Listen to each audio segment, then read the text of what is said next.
Good evening, everybody, and welcome to another episode of the Speedway Review, where tonight we are going to be recapping All-Star Weekend at North Wilkesboro, and for the first time in 27 years, NASCAR makes its return trip to Wilkes County.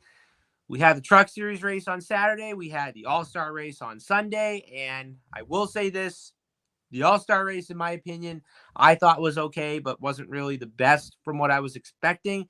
So me and Chris are going to be giving our opinions tonight, and then also we have NASCAR weekend in Charlotte for Memorial Day weekend. We got the Truck Series race on Friday. We have the Xfinity race on Saturday. And we have the Cup Series race on Sunday, which, of course, we got the longest race of the season, the Coca-Cola 600. So 600 miles on a mile and a half track. You know, it's going to take a lot of track change, a lot of track temperature, everything that goes with it. And, of course, you know, we'll have a lot of other stuff that we'll plan for the show tonight. But until then, Chris, how we doing tonight? I just woke up from that snooze fest Sunday night that we called the All-Star race. Oh God, all these years going back to the first time I actually remember watching an All-Star race, which was Darrell Waltrip and Rusty Wallace in the '89 Winston event. Yep.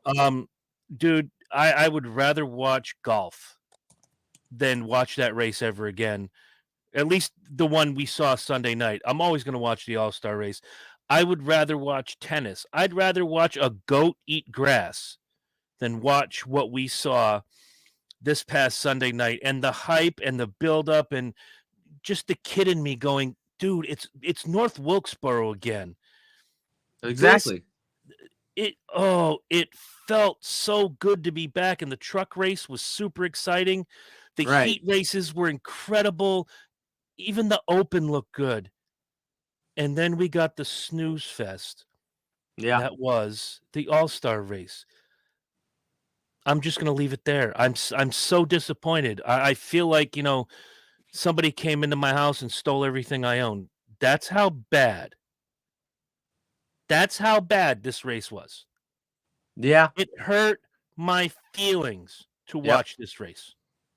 Yeah. I mean, honestly, like when I was watching the race on Sunday night as well, like I thought we were going to see some excitement with this, but of course, you know, there was guys that was searching for grip most of the night. And then of course, you know, there's also guys that, you know, I didn't see like a lot of passing, but it was mostly, you know, guys that were just running like in a straight line and so forth. But no, I mean, I will say this, as much as I was happy that NASCAR made the return trip to North Wilkesboro, I was just hoping the race was going to be like better from what I was expecting, but it didn't really meet my expectations. I mean, hey, you know, Larson ends up winning the All-Star race, which is good, but it's just the racing, you know, I was expecting it to be better and so forth.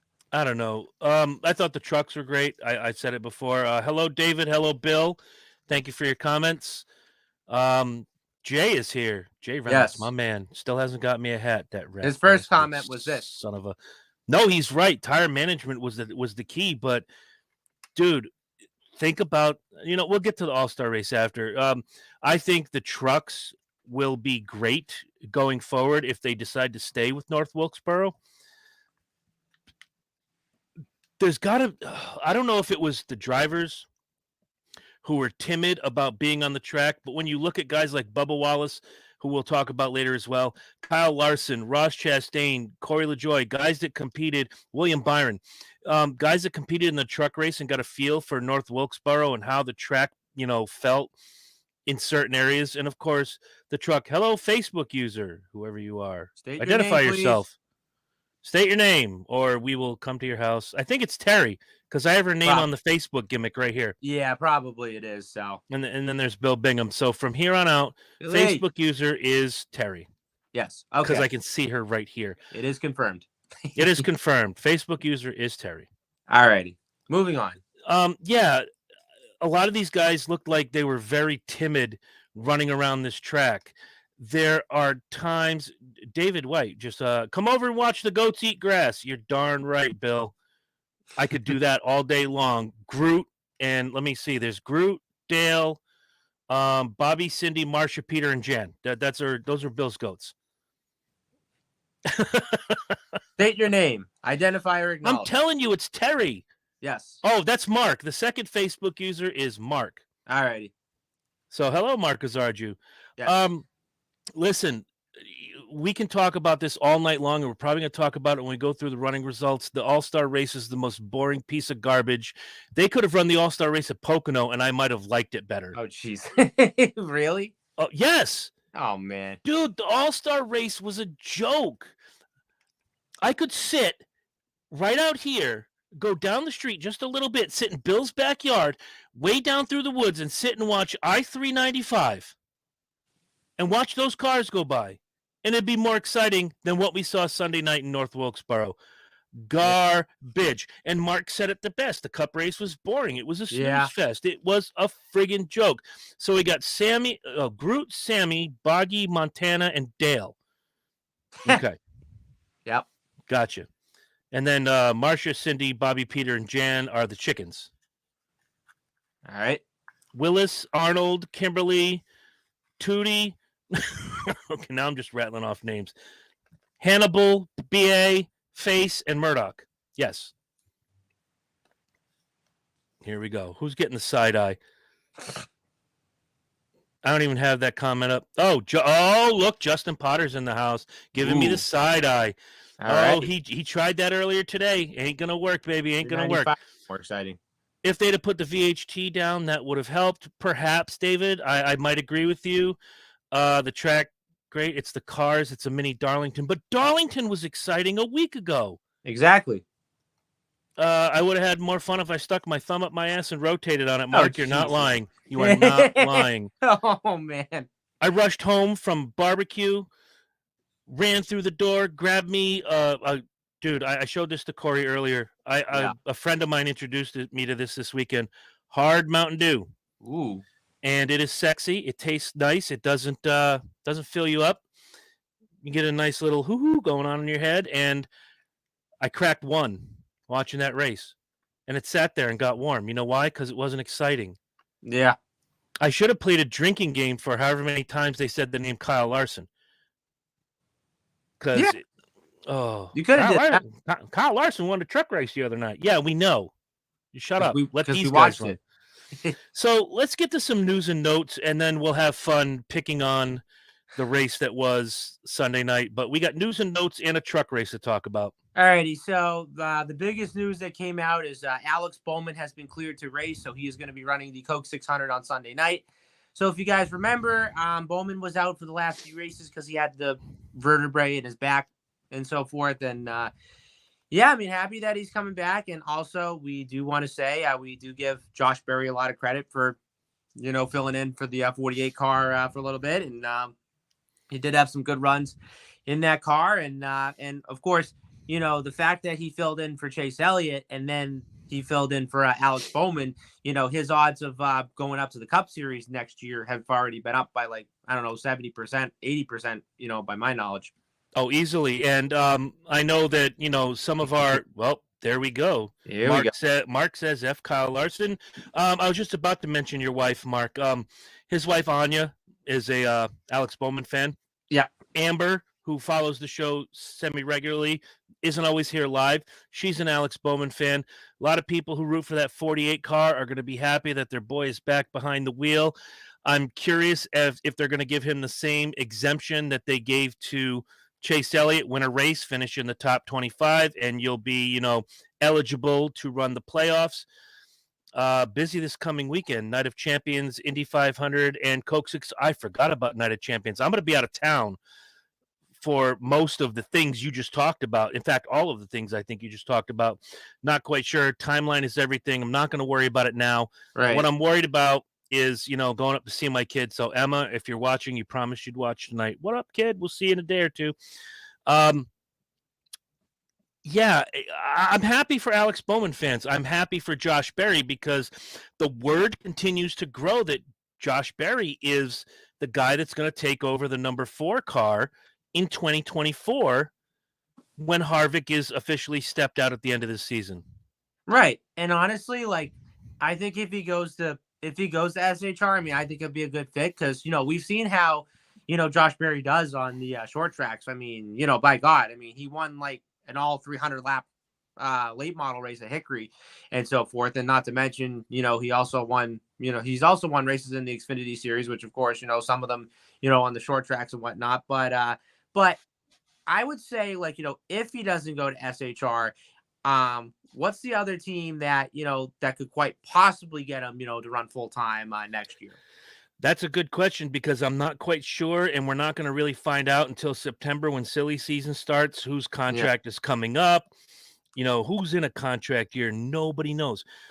So when you start hearing those rumblings, that's when you're going to start being curious about Josh Berry. A couple other names that came up were Zane Smith, Todd Gilliland, and Riley Herbst, because another hot rumor is that at the end of the year, Eric Almirola is finally going to retire like he wanted to do 2 years ago. And now that leaves 2 spots open at SHR because you have Right. Briscoe in the 14, you have Preece in the 41. Yep. Now you got 2 cars to fill. There's not that many, in my opinion, good drivers that are ready to go. Zane Smith looks like he can go. When he came up and did Xfinity, and I think he did 1 cup race as a fill-in. Yes, well, I know he's running a few cup races for Front Row Motorsports as of right now, and I know he's only made like a few cup starts. And then not to mention, he also did run a part-time Xfinity schedule for Junior Motorsports too. So right, so I could see him coming up. There, a lot of the guys that are running right now in the Xfinity series, you can make arguments for, but then again, you can make arguments against. John Hunter Nemechek has already been to the top level, didn't do so well, went back down. He's lighting the world on fire. Riley Herbst, hit or miss, depending on which race it is. There's not really a lot of good candidates out there. I would look at a Todd Gilliland. I would certainly look at a guy like Corey LaJoie. Guys like that you see sneak in. Hell, I'd even throw out, as much as he's very up and down, Michael McDowell could be a good fit if you put him in top level equipment. You've seen what he can do in mid to low level equipment. Right. He's competitive. Yeah. Why not put him in good stuff? We saw Daniel Suarez do the same thing. Didn't do so well in lower level equipment. He gets in Trackhouse. He picked off a win. He's competitive every week. You give somebody good equipment, they can make it happen. What about Noah Gragson? I think they brought Noah up too early. I think Noah is stuck in, even though you have 2 7-time champions running Legacy Motor Club, it doesn't translate to on-track success. If Noah Gragson decided he wanted to move, because I think I heard the rumor, and Corey can confirm this, that Legacy Motorsports is switching to Toyota. Yes. Next year, they are going to be switching over to Toyota. And what's interesting about this is that I wonder who's going to be their alliance, who they're going to get what I meant to say is, who's going to be their technical alliance, JGR. Come on now. It's most likely going to be Gibbs anyway. So, but the only big question is that how Legacy Motor Club is going to adapt with Toyota than what they've been doing with Chevrolet, the last couple months. I mean, because if you look at it, Legacy Motor Club has been decent, but I wouldn't say like they're the best right now. I mean, they're pretty much, like they're, let's just say that they're basically, like a top 15, top 20 team, I'll take Mark's comment real quick. Noah's not doing good. The same with the Dinger, but here's the problem with AJ Allmendinger is that he's getting caught up in crap that he didn't start. Right. It's what I like to call Haley Deeganitis. You're running real good, and then all of a sudden something happens in front of you and you're caught up in it. If AJ doesn't go through this, AJ has a solid run. If Colleague opened up a third car, I could see Noah Gragson going to Colleague. If he's one of those guys that has a contract with Chevrolet and just happens to be working with that team. There are a lot of guys who have contracts with the manufacturers and then they get the contract with the team. Matty D was one of those guys until he got bumped. And then he's, now in the 25 Chevy in the truck series. You got to go where the contract takes you. And I don't know if Noah Gragson and Legacy Motor Club is a good fit. I really don't, because I think Noah's better than what he's showing. Right. And the Colleague cars, no matter where Matt Colleague goes, he's going to put quality equipment on the track, 1,000%. Of course. And if you also look on here, so for Mark, so for AJ's best finish this season has actually been 6th, and that was in the Daytona 500. But you look at all the other finishes that he's had, it's been basically, like past like top 15 or worse. I mean, his only worst finish has been, 36, but other than that, the one thing I like about Allmendinger is, yeah, I mean, what I really like about him is that, he, like, when you go to the road courses, that's when, he's really fun to watch. But then on the ovals, yeah, I mean, he won a few ovals last year in Xfinity. I mean, don't get me wrong, but I most likely see, Allmendinger as a road racer instead of like an oval racer, in, my opinion. So, yeah. And for what it's worth, yeah, Noah's always been a Chevy guy so of far. course. And again, I have to wonder. And Dinger was Noah was better with Junior Motorsports. Mark's absolutely right. Yeah. Again, if Noah had come up, and we're going to take the Kyle Busch thing out of the equation. Reddick is going to 23XI at the end of last season. Yep. The 8 is wide open. Had Noah Gragson gone to RCR, we're having a different conversation right now, of course, than we're having about Noah Gragson, because I truly believe RCR puts better equipment onto the track than Legacy Motor Club does. Now, when that merger was announced, Jimmy Johnson's coming in. He's going to dump his money in. The King is already there. What is it? GPS, whatever it was, GSP, GMS. Thank you. Yes. GMS Petty. It became a cluster. My man Robert, here he comes. Yeah. I understand why LMC changed to Toyota. Other than the racing development, is Chevrolet is up in the air on what they will replace the Camaro with. That's fine and dandy. I get that, and I appreciate the comment. Thank you. Yeah. My issue with all of this comes down to two things: I'm staying on Noah Gragson on this one. Jeremy JJ says, "What up, Rowdy?" Yeah. Noah Gragson went to the wrong team. That's my opinion. I think, and again, when I state an opinion, there's always facts behind it. Noah Gragson, I think, would have done better with RCR had Noah Gragson come up, signed with another Chevrolet team in need. Would have done better. Terry's back. She had phone issues, and now we can see her wonderful face. Noah Gragson would have been better anywhere else but Legacy Motor Club. 1,000%. Honestly, and that's why it scares me. I don't mean to step on your point here, but that's why it scares me when some of these young guys come up, and I'm looking to the future with Riley Herbst, Brandon Jones, the eventual return of John Hunter Nemechek to the Cup Series. A lot of these guys that are tearing it up in the trucks and in the Xfinity, Zane Smith being one of them too, and they come up and they just flounder. They're basically field filler. They're Morgan freaking Shepherd. Of course. And nobody wants that. Yes. Nobody. Of course, especially if you're a guy like a Mark or like a Bill Bingham or anybody who roots for these guys on the truck or the Xfinity Series and goes, yeah, he's coming up. I can't wait. That's my boy. And he turns out to be nothing less than a warm bucket of hamster vomit. Yeah. It sucks. Yeah, it does. But no, actually, I was gonna say, had Gragson gone to RCR and if he would have brought his sponsors with him, I think it would have made a really good fit. Maybe, but Noah Gragson right now is the modern day equivalent of guys like JJ Yeley, Buckshot Jones. Guys that tore it up on the lower levels. Then you bring them up and they're just in the wrong equipment. Mark says Chandler Smith will be a force. I think so. Chandler's running great lately. I mean, he has one win, so. Mm-hmm. And he's always in the mix. When you watch those races in the Xfinity Series, he's always in the mix. Yeah, and not to mention, for him driving for Kaulig, I mean, I would say like it was an okay fit, but then once he got that win at Richmond, I thought to myself, I think this is one guy I think you definitely would want to keep your eye on. Sure. Now, beyond that, I believe, oh, I got a picture. My picture says Kevin Harvick. I love it. Oh, jeez. Gotta love it. Let's see. Robert says, did Toyota have an issue with too many drivers? That is why some of the young guns that moved up at JGR were pushed out due to other drivers bringing sponsorship. Let's see. I'm going to say no. The only person that really got shoved in and others got pushed out, Ty Gibbs got pushed in. And he's not exactly lighting the world on fire. Yeah.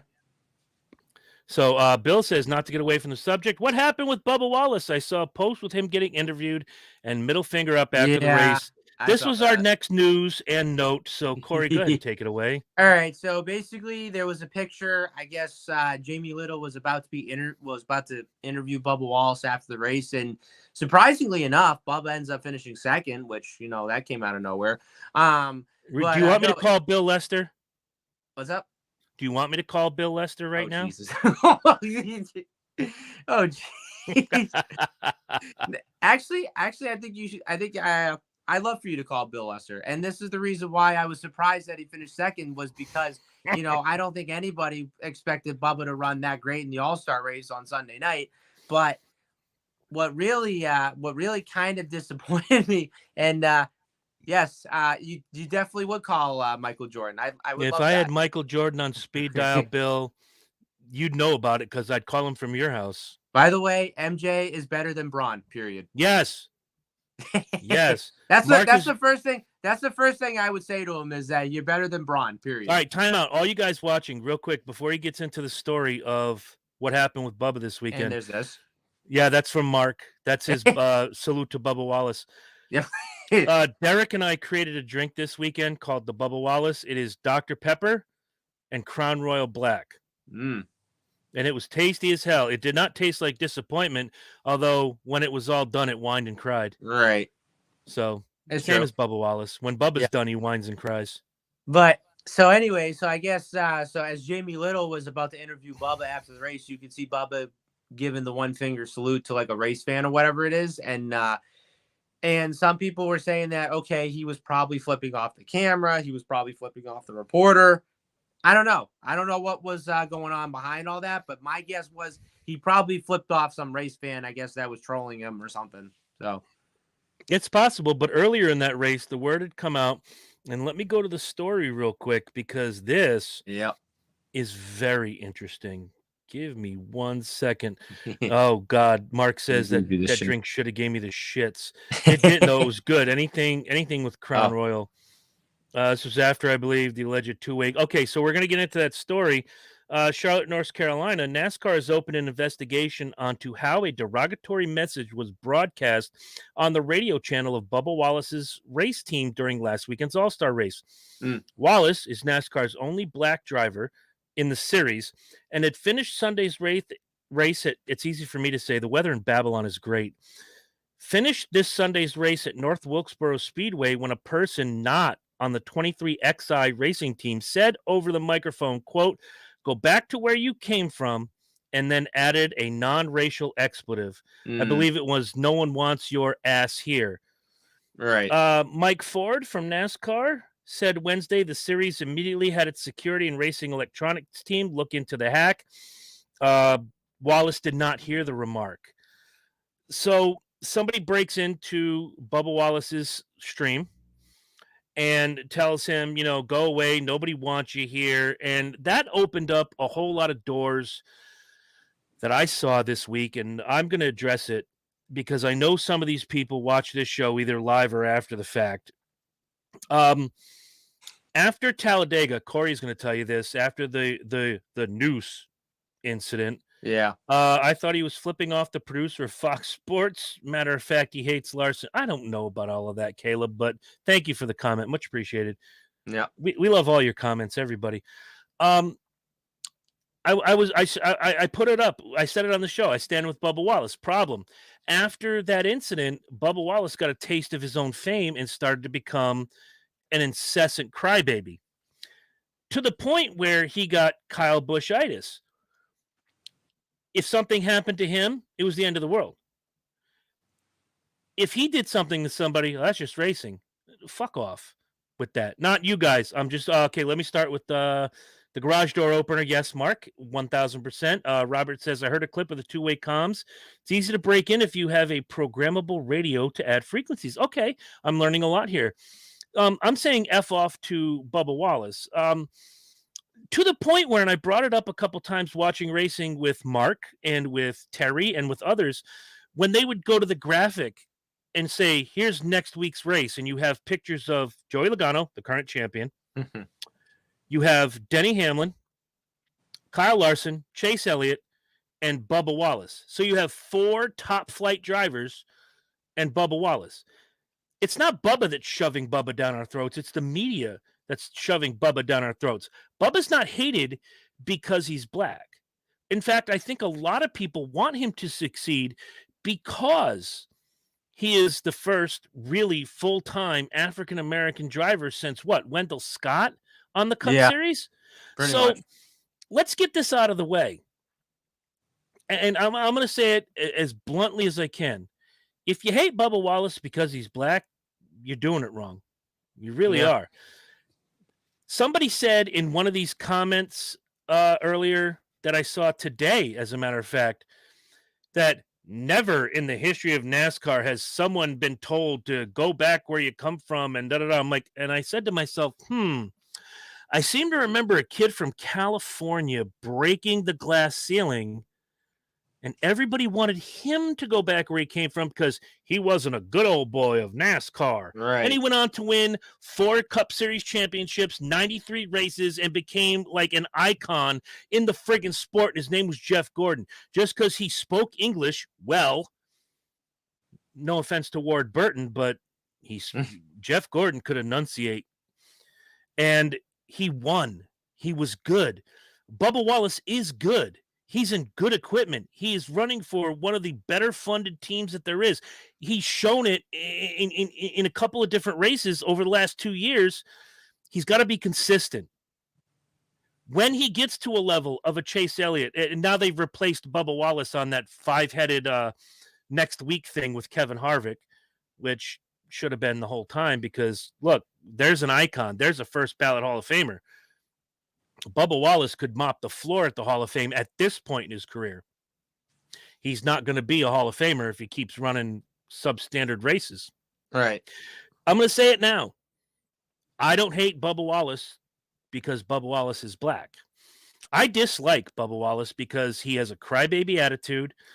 It's never his fault. He's believed his own press. And quite frankly, he's not consistent. Show me some consistency. Yeah, well, he's won 2 races, Chris. Big deal. Lake Speed won a race once. We don't talk about Lake Speed that often, do we? Yeah. Get out there, prove that you belong with the big boys. Finishing second is great. Win some more. That's it. Win some more. That's true.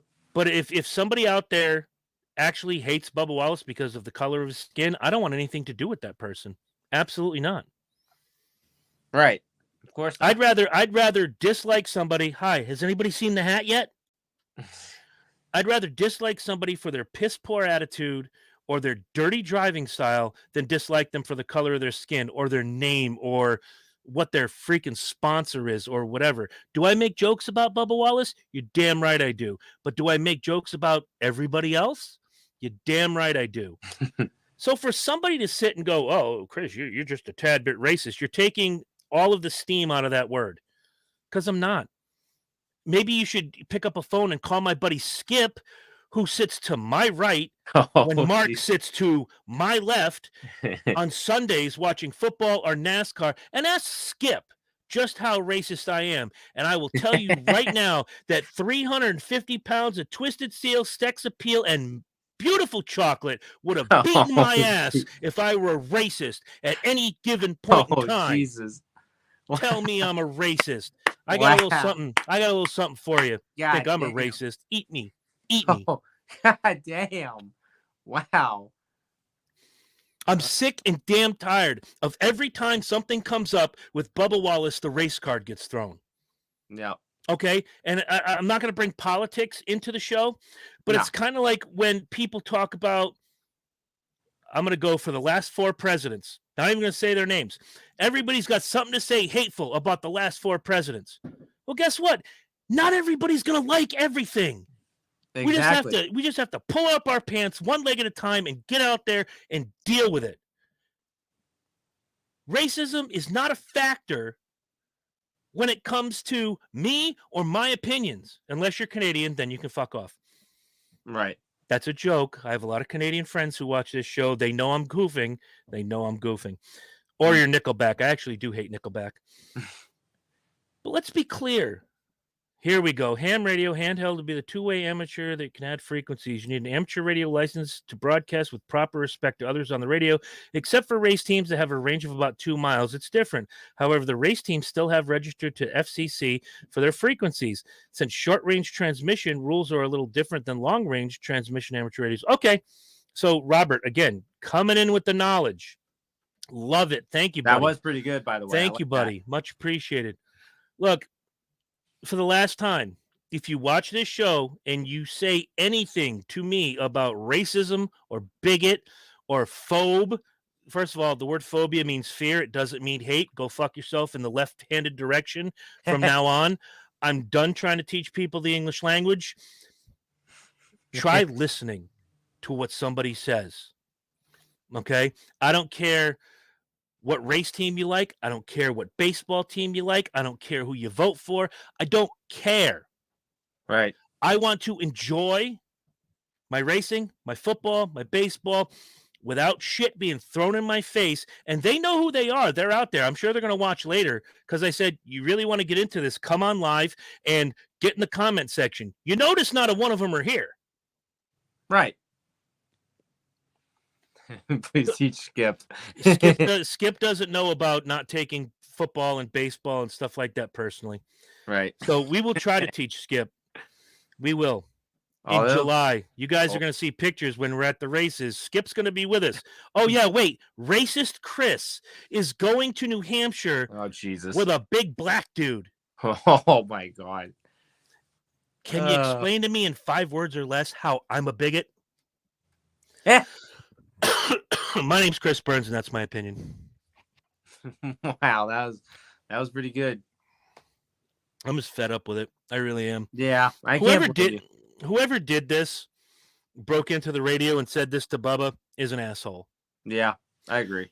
I'm not a big fan of the Confederate flag, although I understand, again, I'm a big reader. So I know that the Confederate flag was a knockoff on the American flag, and it was the secession of the southern states, but people still see it, and in many cases, rightfully so, as a symbol of slavery and racism, because unfortunately, in the last 50 to 60 years, that's what it's been used for. I understood that. Get that flag out of NASCAR. Hey, go ahead. We got somebody. We got a special guest on right now. Anything short of Pamela Anderson's going to piss me off. What's up, boys? You tell us what's up. He's got a special price right above his head. This is beautiful. Yeah. I just thought I'd come in and say what's up. Yeah, I just got sorry I couldn't join you guys tonight. I just got a lot going on the home front, but hopefully I'll be back next week to produce you guys. I miss y'all tonight, man. All right, me too. Hey, by the way, my mailbox is empty. What's going on? I'll inbox you. All right. If I didn't pick on you, you'd think I didn't like you. I know, but you need a 29 shirt. Yeah, actually, I do. I'm hoping to get one in July. Nice. But I will. You guys, this is like old times, just the two of y'all. But if I get a chance to watch the show next week and I get back online, I'll check it out. But other than that, you guys have a good show. I just thought I'd stop by and say what's up. All right, rock and roll, Jordan. Thank you very much. All right. Yep. Thank you so much. So great comment by Mark. He said, "So the Dukes of Hazzard were racist." No, it's again. This is gonna get interesting. No, it's not. I'm not. They weren't racist, and Mark brings up a good point. They weren't racist. It was just a symbol that good old boys used to show their Southern pride. Unfortunately, hate groups like the KKK and others used that flag and used that symbol Exactly. to perpetuate hate. Exactly. It's like when I hear people say so-and-so is a Nazi. Do some reading about what actual Nazis did before you call someone a Nazi. Right. And I don't want to get political. I really don't want to get political. I'm just tired of people just spewing their garbage and saying whatever it is that either Fox News or CNN, because neither of them, the two of them, the two biggest liars in the news business, and they sit on different sides of the aisle, neither one of them can tell the truth farther than they can spit. Right. Okay? So do like I do. Read a book. Dig deeper. No, Daisy is not a racist. Of course not. Daisy Duke was the pinnacle of womanhood, and I think she still looks good today. I thought I saw a picture of her recently, and Catherine Bach is sassy. Yeah. All right. Now I'm getting text message from the people that said they would watch the show, and they're probably shadow watching, and they're like, "How could you say that? That was a private conversation." No, it wasn't. It was live on fucking Facebook on a public freaking page. God bless America. I saw the short bus drive by. Didn't know you were on it. Good granny. Yeah. I'm just done. I just really am. Listen, and you know what? I am going to get political for a minute. Okay, hold on. People got upset with Bubba because they said it was on national television. Yes, but it was cable and satellite. Less strict FCC policies. Good call. We pay for channels unlike the main Fox.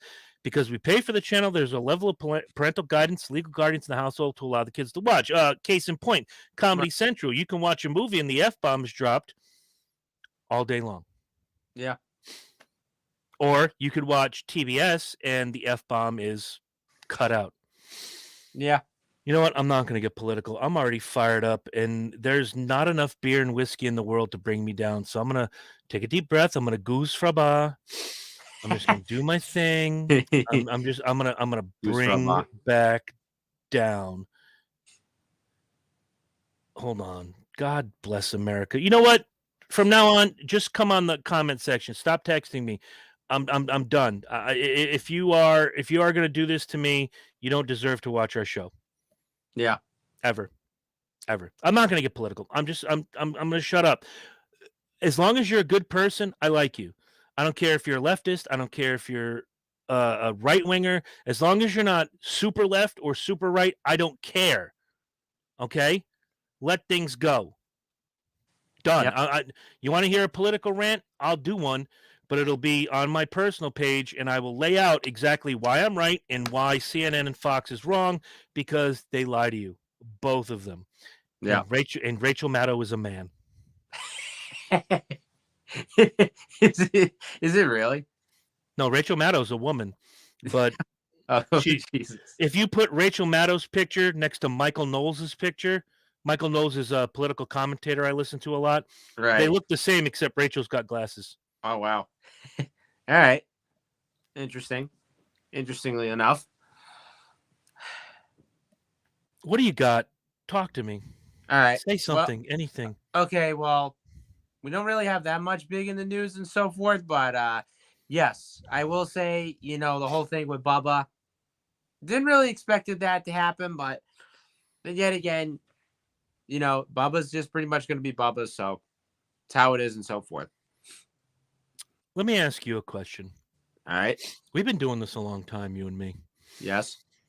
And other than Bill Lester calling you out for being a complete racist that one time. I love that moment. I'm really surprised Bubba won. Why are you surprised? That was the best moment. I wish I could have been there. My favorite moment of all time was that. I loved it. I don't care what people say. I love that moment.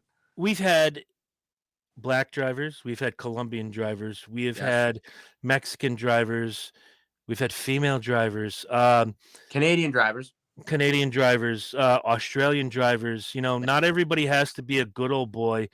The kids said hi, Gunkle. Oh, bye, Gunkle. Bye, kids.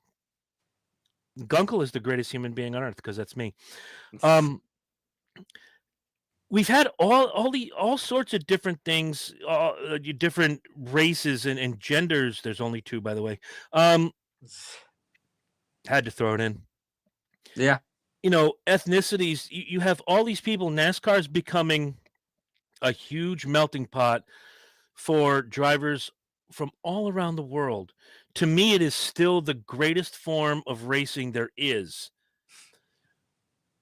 Have you ever seen one driver create so much controversy ever?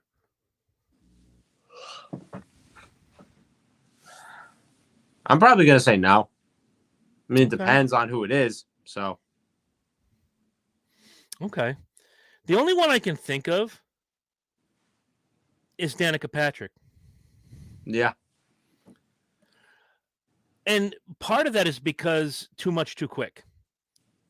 Yeah. You look at Natalie Decker, you look at Haley Deegan, and I'm focusing on the female drivers now for, I got to go back to the Facebook thing. Who said Canadian drivers drive backwards?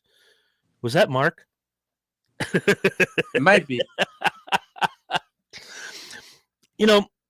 As I can remember the days of Shauna Robinson and Patty Moise, and they were just bullied tremendously on the track, never off the track, by the drivers.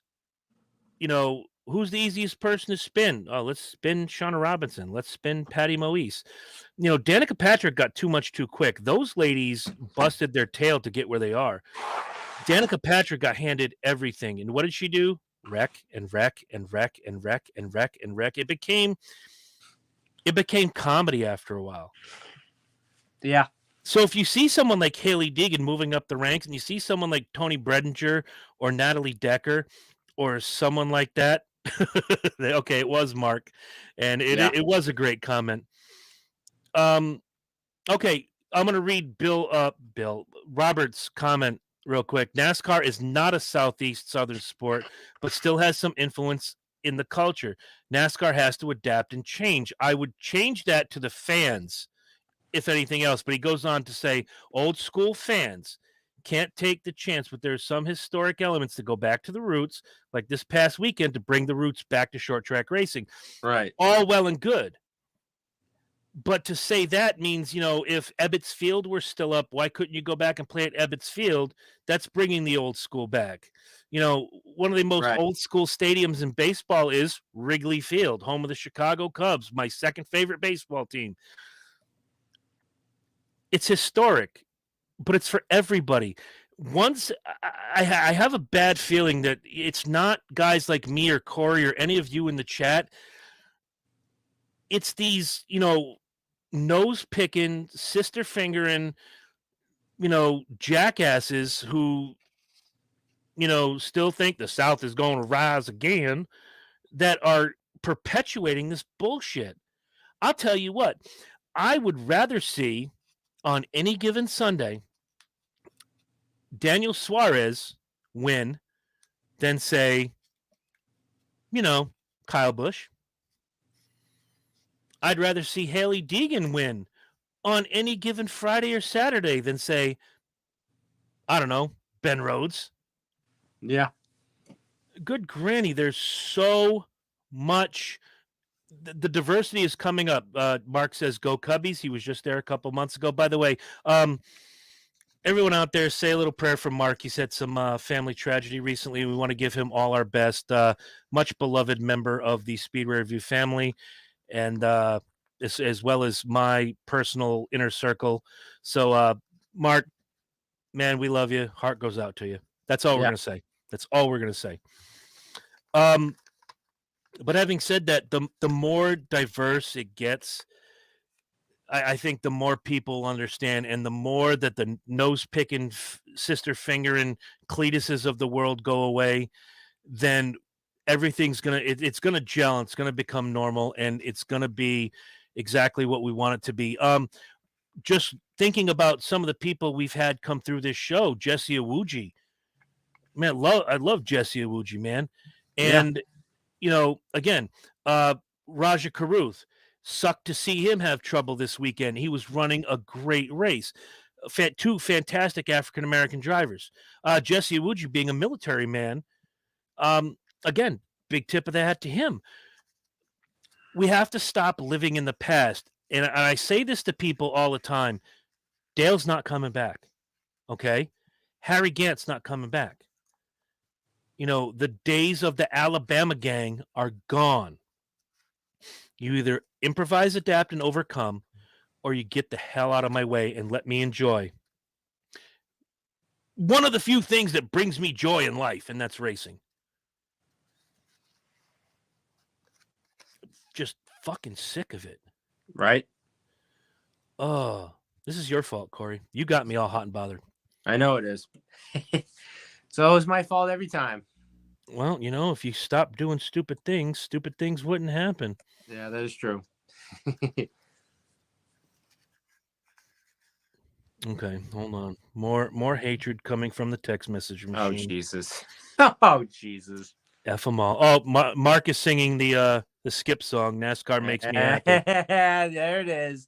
The NASCAR song. And I'm looking forward to Skip singing that in New Hampshire. The Southern Heritage fans of NASCAR for sure. I grew up with the old school racing in the 90s of short track and Southeast tracks. There was a boom in the 90s to the early 2000s. Then 9/11 changed the funds to the racing industry too. Good point. Good point. Was there at least a reach around? No. No. And Skip will sing that song. Yes. When we go to New Hampshire. Yes, I cannot wait. So now, what I can't wait for is we're talking about the one race that made me happy. That being the truck race from North Wilkesboro. And surprise, surprise, Kyle Larson was your winner. I will say, though, I was very impressed with a certain couple of guys that had a really good shot. And I am going to say Bubba Wallace is one of them. Carson Hocevar coming up big. But how about Guido? Matt DiBenedetto coming back from what seemed to be, you know, a mistake of a lifetime, getting out of line, dropping back to 16th, coming up and winning, coming to third when Kyle Larson took the win. I got to ask, you know, Kyle Larson had the truck of the day, but if Matty D doesn't get out of line, is he second, maybe first? I'm going to say maybe second. All right. It's going to be kind of tough to beat Kyle Larson in that truck, but right. Boy, you know, to watch Matty D carve through that field those last few laps, coming from 16th to 3rd, super impressed. Very cool to watch. And you know, I had a good time with it. Tell me your takeaway from the truck race. So I would probably say, you know, the truck race on Saturday. Of course, you know, Kyle Larson did win the race, but I would probably say, you know, this race was a lot fun than what we saw in the All-Star race on Sunday night. One driver that I was really impressed on and, you know, could have ended up winning the race would definitely have to be Ty Majeski. And, of course, you know, a guy that, you know, that runs pretty good on the short tracks and everything else in between. Of course, you know, you did have a couple crashes. And, of course, you know, we did see Josh Williams almost hit the tire barrier or the gravel barrier, whatever you call it. And then, of course, he wasn't happy with Tanner Gray because I guess you know, he just spun him out wrong and so forth. But no, other than that, you know, Larson just winning the race, I thought was good, even though it was their first win for Spire Motorsports, whatever. But here's my question to you. Have you ever saw 4-wide racing at North Wilkesboro? I was waiting for you to ask me something like that. The answer is no. The most I saw ever was 3-wide on a restart. And this is going back to the days when they restarted single file. And by the time you got to turn 3, they had fanned out and you got 3 guys fighting for that one really good line, but never 4-wide. And I think that is a product of 2 things: is a double file restart and the fact that these guys in the truck series anyway were running aggressively. They wanted to pick up and hold that thought. I think that's Mark saying goodbye. All right, good night. Have a good one. Love you. Hi, Mark. Be good. And don't take any candy from strangers.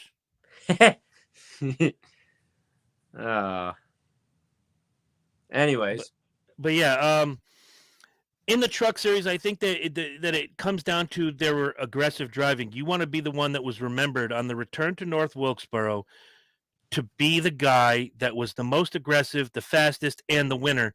And in a lot of those situations, you saw that the most aggressive did well, not necessarily the fastest, but wow, it was really cool to watch. And I think it was we were watching, it was Terry, my brother-in-law, my nephew, and me, and watching them go 4 wide, and we're all like, oh, this can't end well. But it always did. Nobody got stupid. It was later on when guys were getting a little too aggressive back in like 9th and 10th place. That's when trouble happened. But the 4 wide racing was amazing. Let's see. That's why they started the chase in the 2000s, to help try to bring back fans and adapt to the changes. Safety issue took over a decade to get to the last gen car, or to this gen car, making racing better in some areas. But NASCAR is doing trial and error with packages, which takes time to get better racing with a car built from the ground up. Okay, I've always had a problem with that, Robert, and here's the thing. NASCAR has always done things by the seat of their pants, and in doing so, the rules change sometimes on a week-to-week basis. Build a car, run the car. Let the teams have a year to figure it out. You don't see baseball changing the rules halfway through, or the NFL, unless something drastic happens.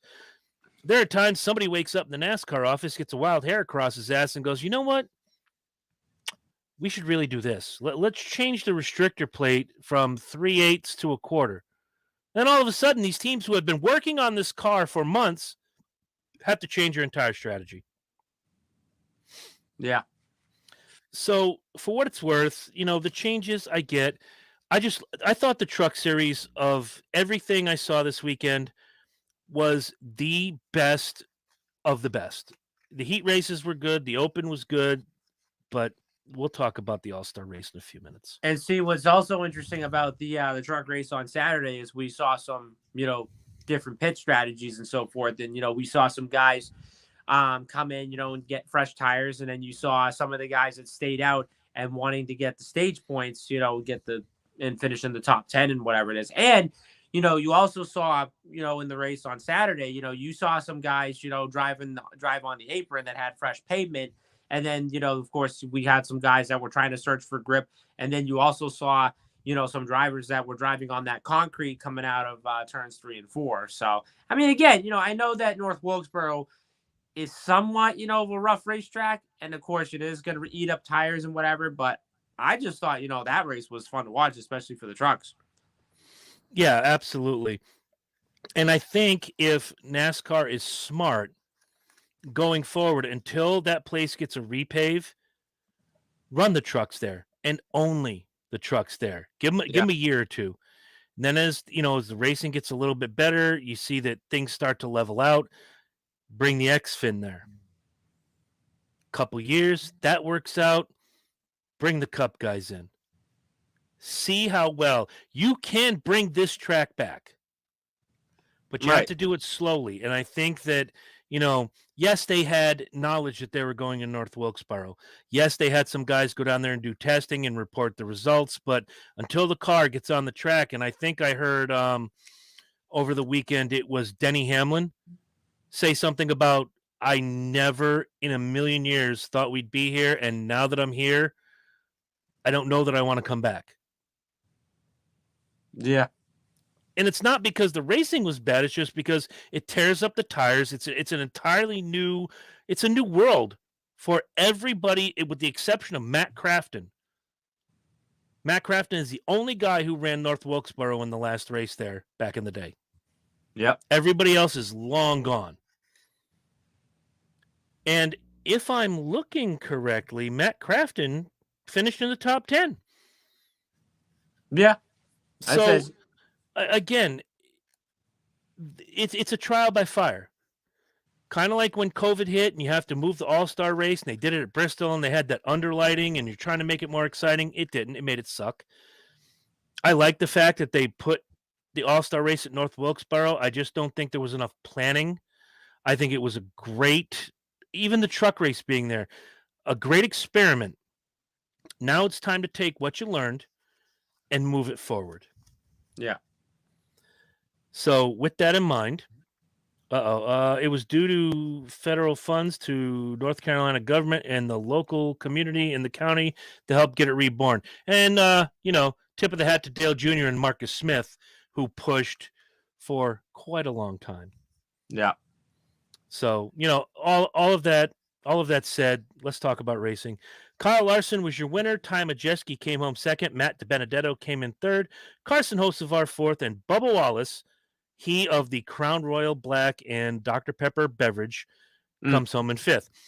Corey Heim was sixth. Matt Craft in seventh. Chase Purdy eighth. Ross Chastain ninth. And the Finger, Grant Enfinger, came home in 10th. Your other notables, William Byron was 11th, Stuart Friesen 13th, Christopher Bell 16th, Tanner Gray was 18th, the dumbest name in NASCAR history.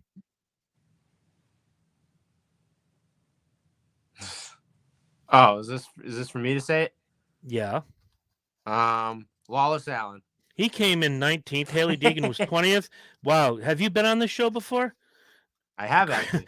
Christian Eckes was 25th. Josh Williams, 28th. Nick Sanchez was 30th. Zane Smith, 32nd. Ben Rode, 33rd. Roger Carew, 34th. And all the way down in the BJ McLeod position was Johnny Sauter. Well, William is officially banned from the show. Yes, he is. I'm kidding, William. Good to see you, buddy. Glad to see you. Always good to see you come on the comment section. You know what? I'm going to start at the bottom. I'm going to go with my sad Roger Caruth accident, finishing 34th, had a great run. He got tore up in an accident he didn't need to be in. It was a horrific wreck. Walked away. Good on him, but another day where Roger Caruth is showing he's got what it takes and somebody takes him out. And my happy? Who else? Matty D coming home in third. Drops out of line. Gets shuffled back to 16th, powers his way up to third. I still say, if he doesn't get out of line, he could have won this race. Yeah, I'd say so too. All right, go ahead, my man. All righty, so my happy is going to be the same thing, and then my sad, on the other hand, I don't know. I'm probably going to say Stuart Friesen because this was a guy that I was hoping he was going to be in the top 5 in this race, but of course he fell outside the top 10. But other than that, 13th is a decent run, but I was hoping he was going to have a better run as well. And because Jordan's not here, I will do his. His happy is Haley Deegan getting a top 20 finish, and his sad is Haley Deegan not finishing in the top 10. Yeah. Hey, when in Rome, you do as the Romans do. Speaking of which, what did you think about Biff being in the booth on Saturday? Fantastic. I thought he brought a lot of insight. He's always been an articulate guy. And, again, when you talk about the new crop of NASCAR, and when I say the new crop, I'm going back to the Jeff Gordon days where instead of hearing your local Bubba take his finger out of his nose to give you an interview, they can actually talk. Yeah. And I thought Biff was really great. I think if any network wants him to be, I don't even care if he's a pit reporter, he'd be a good guy if Larry Mack ever wants to retire, to do the cutaway car thing. He's really good at engineering and chassis and engine. It's one thing that a lot of people don't know about Greg Biffle, but hearing what he had to say, I would take him over Jeff Burton every day of the week, twice on Sunday. Yeah, I would say so as well. And it's not that Jeff Burton isn't smart, but Jeff Burton, no matter what he says, sounds like an excited teenage girl getting her first kiss by a boy. Yeah. Did you see that? Kyle Larson just moved into 5th place. Oh my God, here we come. Heaven forbid Harrison ever wins a race during NBC's coverage. Jeff Burton's head's going to explode. Yeah. Well, not to mention, there's also Jeff Burton's wife as well. Kim Burton. Yes, if you ever see her during the races, yeah, she gets a little bit up on the edge. Ooh, she was a good looking NASCAR wife. I ain't gonna lie. Yeah, I will admit. Ooh, I remember watching those races back in the day. If Jeff Burton was in the lead, I'm like, okay, here it comes. If he wins, she's gonna jump up and be like, yay! Yeah, and they'll be jiggling and moving. And okay, I'm off the beaten path now. Kim. Burton. One other interesting fact. I was really moved by this. and I was really happy that they named the grandstand area after Benny Parsons, which I thought that was really special. That was very cool. Yeah, I mean, Very why cool. not? And I bet you right now, BP is probably smiling down, that NASCAR is finally home. So Oh yeah, absolutely. And what a nice guy. Got to meet Benny Parsons once. He's yeah, a really, really good dude. he was really good. All right, guys, get your pillow and your blanket, lay down, turn the volume down. We're going to talk about the snooze fest from Sunday. In fact, Jesus. Corey can talk about it. I have nothing good to say. Alrighty, so we had the All-Star race on Sunday night, and I will say what was really cool about this was that besides having Richard Petty and Darrell Waltrip as the grand marshals for the race, you also had Jeff Gordon as the pace car driver, and then Ray Evernham waved the green flag and whatnot. So watching the All-Star race on Sunday night, I thought, okay, I think we're going to have some great racing. I don't know how this is going to be, especially with the next-gen cars and whatnot. But watching the race on Sunday night, I mean, I will say there wasn't that much passing going on. I mean, of course, there was guys, trying to search for like grip and whatever. But what I kind of looked at this, and I think the only negative part about this was that I think NASCAR probably didn't bring the right racing package from what we were expecting. Now, keep this in mind, the short track packages that we had this season. I mean, Phoenix I thought was good. Richmond I thought was good too, and then Bristol Dirt I thought was okay. But then of course, I would say there wasn't that much passing going on. And then of course, Kyle Larson leads by 4 seconds or what have you. But however, Kyle Larson did have a speeding penalty early in the race, and then of course he, charged his way back up to the front, and then he took the lead. I think with maybe a handful of laps to go or something like that. But of course, Larson does win the race, and I will say, as much as I was happy that NASCAR returned to North Wilkesboro, I was just hoping that the racing was going to be better from what we were expecting, but it just didn't really meet my expectations. Now, let's just say this. Now, I'm hoping, North Wilkesboro stays.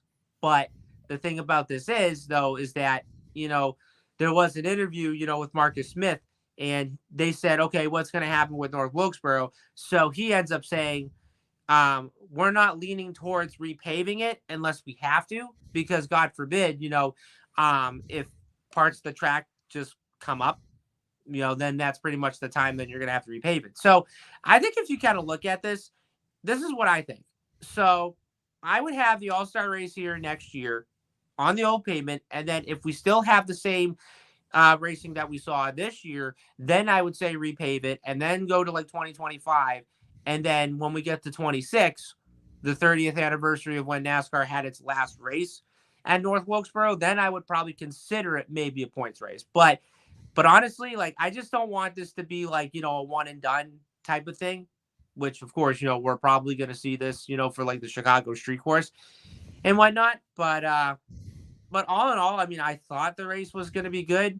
I mean, it didn't really live up to the hype from what everybody was expecting. But then yet again, happy that we got a old track back, which was great and whatnot. But what's that other one I'm looking for? Oh, so Kyle Larson, actually gets his third win in the All-Star race. Guess who he ties with?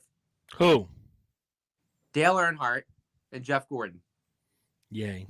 Now, who is that? Now, who's the only guy that's won the most races of the All-Star race? Bob Backlund. Yeah, Bob Backlund has won the most races. No, actually, it was Jimmy Johnson. He had 4 wins in the All-Star race. So if Larson wins the All-Star race next year, he ties Jimmy Johnson for the most wins in the All-Star race. Fantastic. And again, with Larson winning the All-Star race on Sunday night, when you tie Jeff Gordon and Dale Earnhardt, you're pretty much accomplishing something. Yeah, and look,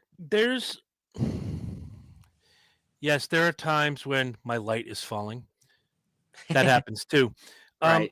There are times when I pick on Kyle Larson. There have been times over the years that I've taken a dump on Kyle Larson, but the kid can drive, and he's proved it. He did it when he was in the 42. Now he's doing it in the 5.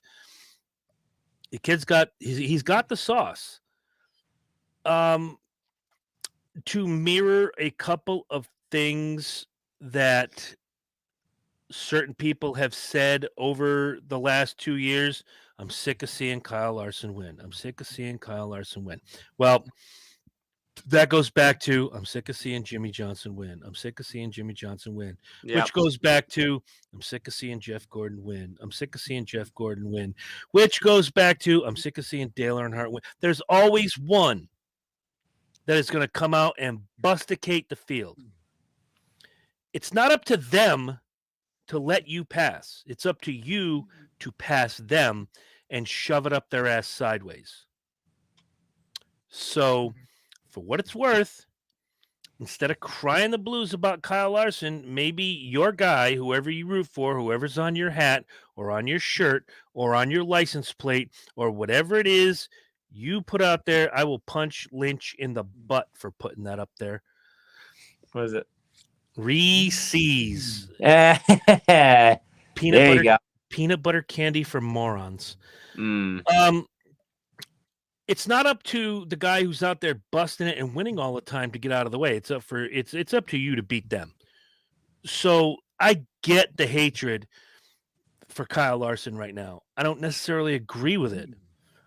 The only thing I don't like about Kyle Larson is that's my ex-girlfriend's favorite driver. If that's the only thing I can dislike about him, it's not the hugest thing in the world. Yeah. Because the kid can wheel, and I was a big showing up. Why am I showing up weird? Well, identify yourself. I'm pretty sure that's yeah, exactly. I'm pretty sure that's the one and only Zach, or is that Lynch? Good granny. It's either Zach or Lynch.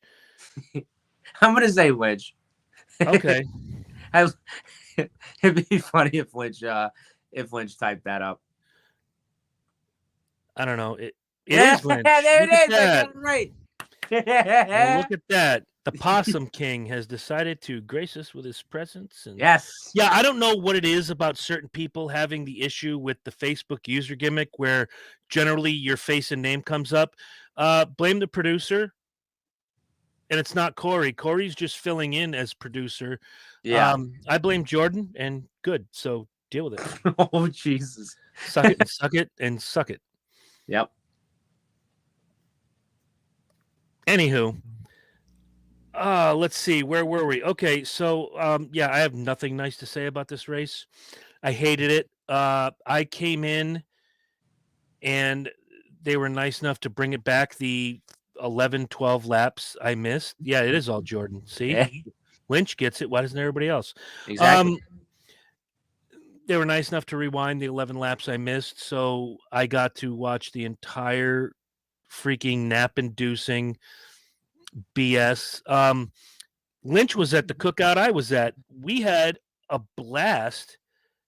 Larson did not do sims based on driving on feeling for NWS and on other tracks. He wants to race by feel, not sims. It showed last weekend and on other tracks. Good point, Robert. Yeah. Being in that truck, and we mentioned it earlier in the show, I don't know if you were here, that the guys that were in the trucks this weekend really did well in the All-Star race, in the heat races, in the open. They got a feel for the track, the quirks, the little things that, and it's one of those tracks that has, if you've never heard this about North Wilkesboro before, the back stretch goes uphill and the front stretch goes downhill. Yep. It's always been one of the more interesting tracks to drive on. And it sucked that it's been off the schedule this long, but now that it's back, I'd like to see some improvement. And if the Cup guys go back there, maybe I'll have something nice to say. But right now, this is mini Pocono. Yeah, I hate it. Yeah, love the truck race. I can't stop gushing about the truck race. This race was a bucket of suck. This is like watching the Red Sox play the Red Sox. Nope, I'd rather pick my nose and shove the boogers up my butt than watch a Cup race at North Wilkesboro without some changes going forward. Yeah, that's for sure. Anyway, they didn't have leveling equipment back then. They just made it by sight for North Wilkesboro Speedway. But that's the beautiful thing about it, Robert. It's a quirk. And it's one of those things like Darlington where they squeezed one end of the track so the minnow pond didn't get interrupted. And if you ever go to Darlington, which I have quite a few times, one of the things you do when you go to Darlington, you want to go see the minnow pond. You have to go see the minnow pond because it's part of the lore. It's part of the history. You know, it'd be like going to the Statue of Liberty and not going to the plaque that reads, "Give us your tired, your poor, your huddled masses," and all that garbage. Right. Kind of like going to Lynch's house and not hearing 48 dogs try to attack you when you walk through the door. Yeah. Anyway, I guess it's the part where I'm going to start saying something nice. Kyle Larson was your winner. Bubba Wallace was second. Tyler Reddick was third. Chase Briscoe fourth. And Chase Elliott rounded out your top five. Ryan Blaney was sixth. Daniel Suarez seventh. Eric Jones eighth. Ty Gibbs ninth. And Joey Logano rounded out your top 10. Your other notables, Ross Chastain was 11th. Denny Hamlin was 13th. Martin Truex Jr. 14th. Josh Berry 15th. Kevin Harvick 18th. Brad Keselowski 19th. William Byron 20th. Austin Shitbrick was 21st. Kyle Busch 22nd. Noah Gragson 23rd. And all the way down in the BJ McLeod position, Ricky Stenhouse Jr. Now, keep in mind, faithful listeners, no fantasy points were awarded for this race. It is a non-points race. We do not collect points for this race. Right. So, I mean, Christ. I don't even know that I have a happy and sad for this. But in the interest of fairness, Corey, happy and sad. All right.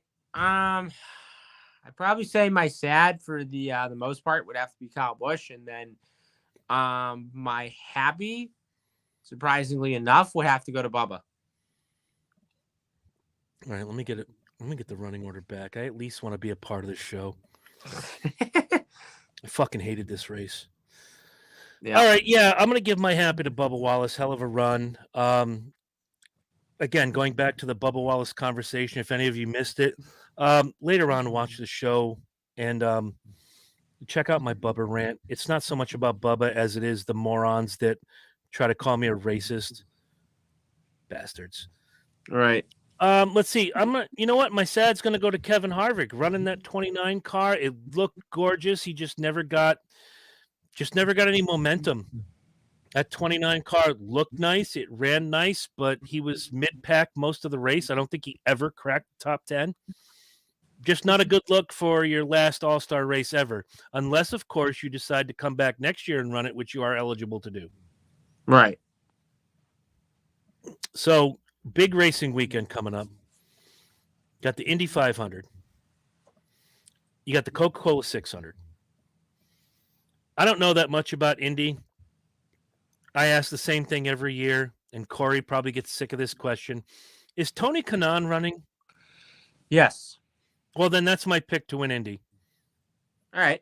I'm going to probably say my pick to win Indianapolis. I mean, I know for a fact that, you know, whenever it comes to ovals, like, it's just really hard to pick a winner because you just never know, like, who's going to run up front and win. But then I thought to myself, okay, it usually comes down between either Ganassi or Penske, which I know last year, I think you had Marcus Ericsson who won the 500, which, you know, yes, the Marcus Ericsson who won Nashville, I think 2 years ago after he flew up in the air for about a second and then comes back and wins the race, that Marcus Ericsson. So I'd have to say, like, my winner for the Indy 500, I'm kind of taking a gamble on this one, but I'm going to go with Penske, and I'm going to go with Scott McLaughlin. Okay, solid pick. And also, don't forget, guys, we do have the F1 race in Monaco, which that's early Sunday morning. So nobody cares about that European crap. Oh, come on. I watch it. Nobody cares about Red Bull. Nobody cares about Gimmick Schnabitz Racing which, from of course, Germany. We know Red Bull's going to win Sunday anyway, so it's no surprise. There it is. I mean, there come on. it is. They've been dominating, like, for the last, I don't know, 2-3 years. So I think it's an unfair advantage because Red Bull gives you wings, and therefore Red Bull Racing is always going to win. So, God, I'm just rambling because I don't know shit from shit about this European racing F1 baloney you know, it's funny because it's funny because a neighbor of mine, and I know, before Jordan, which of course he watches it too, but so a neighbor who actually lives like probably 5 houses from me was probably the first person to tell me that, hey, you got to get into F1. You got to like watch some F1 racing. So I thought, all right, I'll give this a shot.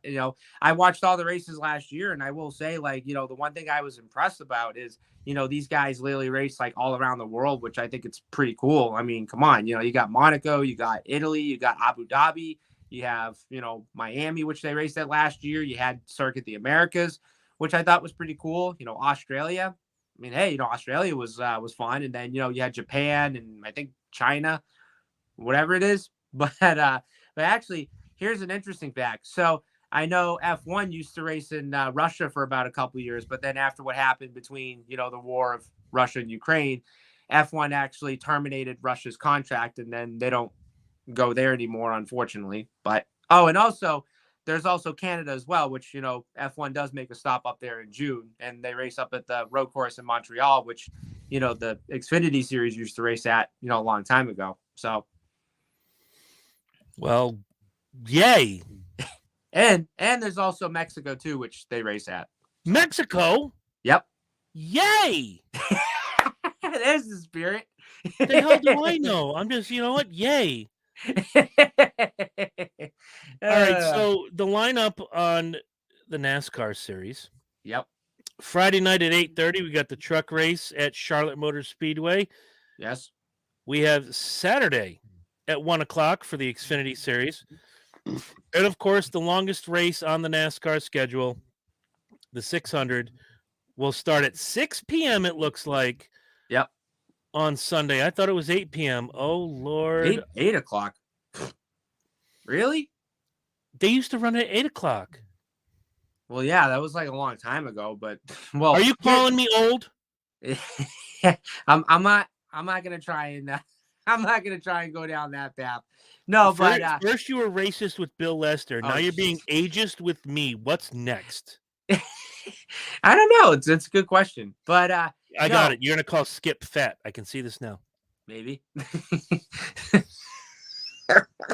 Moving right along. Okay. So, no, but here's the thing, though, because I know, like, if you have the Coke 600 at, like, 8 o'clock at night, you probably wouldn't get that race done until, like, I don't know, 2, 3 o'clock in the morning-ish, something like that. And, but what's good about this is that, the Indy 500, of course, the race starts at 12:30. Mm-hmm. So you have, like, 500 miles at Indy. And, of course, the race gets done at, like, I don't know, like 3, 4 o'clock, whatever. And then, 2 hours later or 3 hours later, you get the Cup Series guys that race at Charlotte. And then they race from, like, 6 to 10 o'clock, 10:30 at night, or whatever it is. But what was it last year, for the 600? What was it? There was like 2 overtimes last year, and Hamlin was the winner.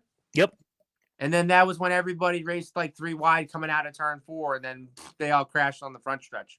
Look, Caleb the podcaster is going out to Las Vegas for the European Racing Jones. Good luck getting tickets for that, because he's probably already got him. He might be going. Sorry. Yeah, well, if you do get tickets, good luck getting them, because F1 tickets cost like about, I don't know, like $2-3 grand. Yeah. Hey, and bring me back a shirt that says, I like European racing. Yeah, I wish they had those. That'd be great. Hey, don't forget, you're on the hook for a T-shirt in July. There's a very special lady who's been waiting. Oh yeah, that's right. I gotta get Terry a T-shirt. That's right. Recognize. I almost forgot about that, but thank you for reminding me. Okay, so a question came up in one of the racing chats I belong to, and I know we got about 12. Well, we got as much time as we want, technically, because nobody's going to get whooped by their wives tonight. Right. Or, no offense. Hey, Tori Calhoun not being here tonight. Tori, we miss you. Sorry about you. Tori. Sorry about your situation. Not that it's bad, but he just forgot some equipment, and he can't join us tonight. So we'll see Tori next week. There was a question that came up in one of the race chats I belong to, and it said, who is the next NASCAR GOAT, greatest of all time? And I wrote down my list. And this is based on wins, championships, impact, were they, what's the word I'm looking for here? Influential. So my list is Petty, Earnhardt, Gordon, Johnson. And I have this big open space at the bottom. And all of you guys watching right now, I want to know who fills that last spot. Who do you think is the next GOAT of NASCAR? Because you could throw guys' names in there now that are out there, but, like, are they going to... some of the older, I say the older, listen to me. Wow. The Harvicks, the Truexes, the Kyle Bushes. But is there a young guy on the horizon that you see that could come up and have the kind of career that a Petty, an Earnhardt, a Gordon, or a Johnson have? That's an interesting question. I found it quite interesting myself. That's why I'm asking you. I think kind of thinking about this.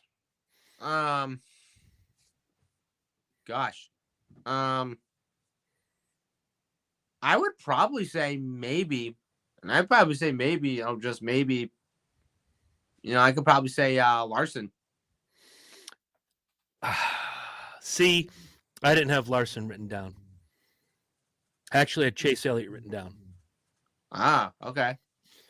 And the reason being is that, he's a young guy. He came up young. He's already got himself a championship, same as Larson.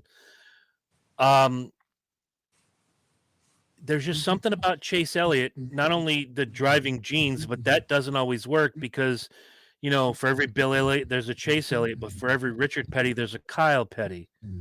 You know what I mean? For every, and I'm trying to think, Joe Nemechek, there's John Hunter Nemechek who's tearing it up right now.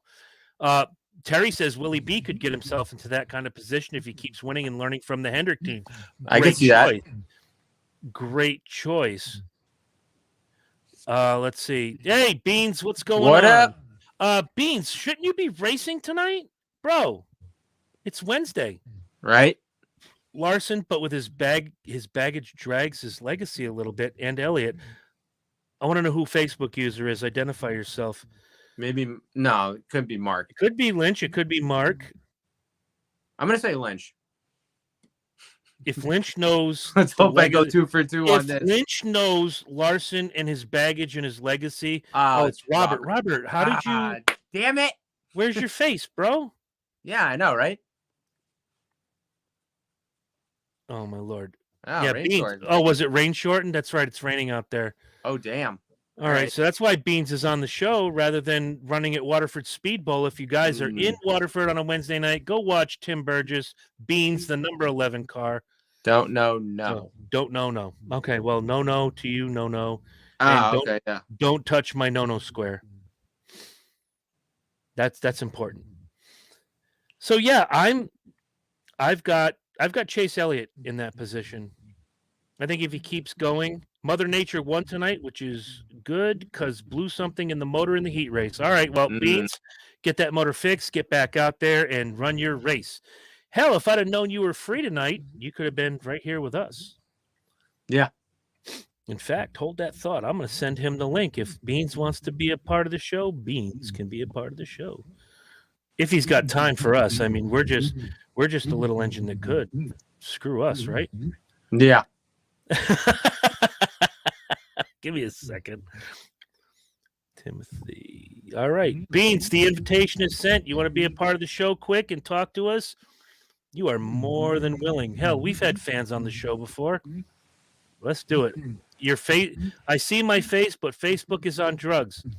Well, there's a surprise. I've been telling the truth for 3 years, and I end up in Facebook jail. And now every news outlet in America is saying all the shit I said 3 years ago. I'm not getting political again. Not going to do it. Not going to do it.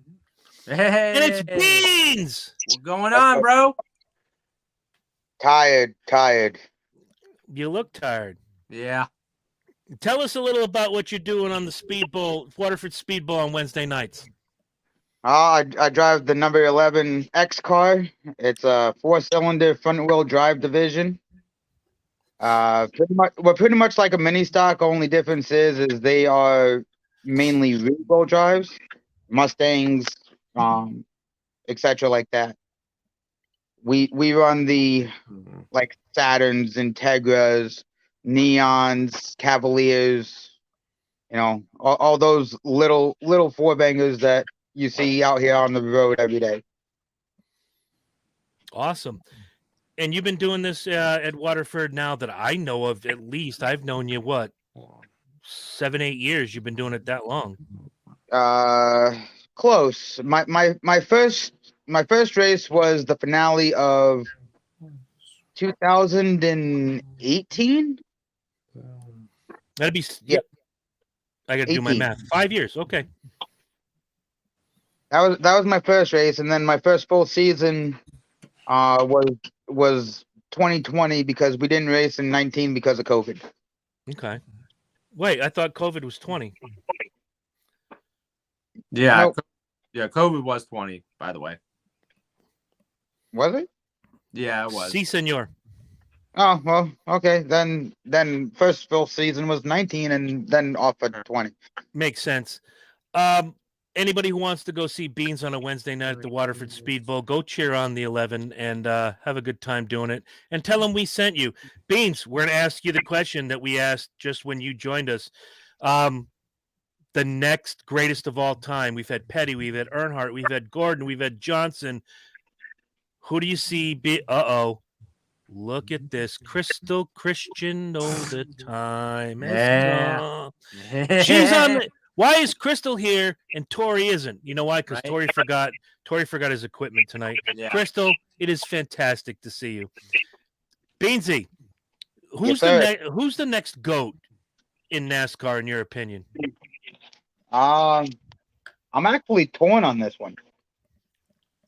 I've got two, and they're out of the same camp. I have a feeling I know who they are. Elliott and Larson. Saw that coming, yeah. No, I had Elliott written down. I think Corey said Larson. So, and Terry said Willie B can sneak up there as long as he keeps learning. Could definitely sneak up there, in my opinion. Absolutely. As you can see behind me, once Harvick retires, I'm 24 and 24. I'm ready to go. There you go. There are people all over the world cringing at me in 24 gear after all these years of making fun of Jeff Gordon. I was about to say I was one of them cringing at you. I know, I can tell. If you had to pick one, like gun to your head, it's Elliott, it's Larson. Who is it? I'd have to lean more towards Larson. Really? Yeah, I'm probably gonna say Larson too. Young money, like Cliff Daniels can unload that car and it can be complete crap. Larson gets in it, goes out for one practice or even a heat race, like from the All-Star race, and he can completely turn that car around and be unstoppable.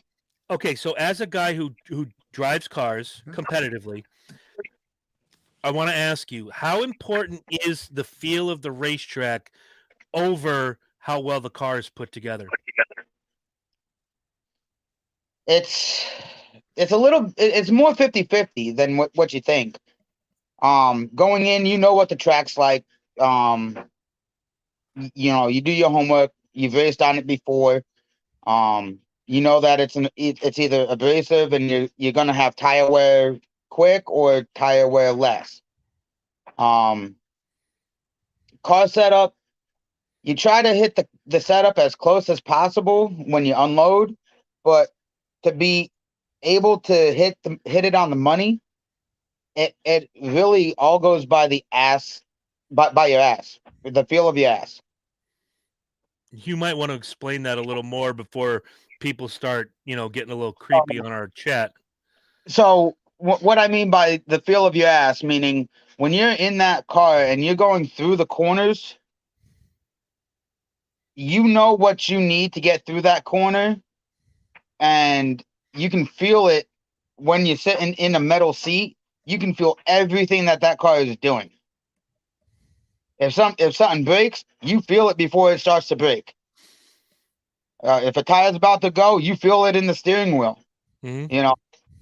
It all goes off of, as us racers called, the seat of our pants. You know what you need. You know what the crew chief has for a setup. You go out, it's not there to your likings. You come back in, you tell your crew chief, hey, I need the car to do A, B, C. This is what it's doing. I need this. And then they'll make the adjustment, and that's what Young Money's doing right now. Is he's taking what Cliff Daniels is unloading. He goes out for that practice, and he's like, okay, it's doing this, but I need it to do this. Understood. And that's something that, I always liked guys like that. And it's not that I dislike Larson. I just like other guys better.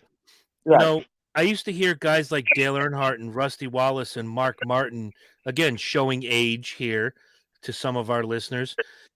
They would talk about how the car feels rather than how the car is running. Correct. It could be top speed. Okay, it feels tight in the corner, tight in, loose off. I don't have any forward bite. I don't have any drag. What can you do to fix this? The car could be a bullet, but if the car doesn't feel right, the car's not going to drive right. So when you're saying all of this, to me, I'm like, see, that's what I love. And I've heard Larson say things like that over the radio about the feel of the car. Again, I go back to whenever they talk about take the restrictor plates off, and Rusty Wallace went out and did the test at Talladega without the restrictor plate, goes 238 miles an hour, and they ask him when it's over, how'd you feel? He goes, well, felt like I was about to fly, and I never want to do that again. Exactly. Put the restrictor plate back on is what was his finishing remark to that statement. Yeah, I never want to do that again. Yep. Because the minute, you've seen Talladega, especially Rusty Wallace, doing it twice, flipping over ass over tea kettle. He did that at a $189. You add 50 miles an hour to that. That's called death. Yep. I mean, look at Ryan Newman. Mm-hmm. Between the catch fence and I can't remember who he landed on. I think Corey, wake up. Who did Ryan Newman land on? All right. So basically, as he was upside down, Corey LaJoie hit him in the driver's side door. That's it. When he flipped, he landed on somebody. Yeah. And then turned over. Was that the 34? No, that was the 32. Okay, you're right. So yeah, I mean, yeah, like if that car's not there, we have a different conversation about Ryan Newman. Correct. But again, with the safety features that NASCAR has put into place over the last 20 years, again, we might be having a completely different conversation because he might have lived through it. We saw Carl Edwards going to a catch fence and barrel roll like the Dickens. Well, we've seen Austin Dillon hit the catch fence at Daytona, and completely tear the motor and the fuel cell out of that car. Right. So I had a question and it completely ran away from me. Damn it. Oh, well, shit happens. Life goes on. Coca-Cola 600, longest race of the season's coming up on Sunday. Beans, who do you like? And if you say Young Money, you're banned from the show.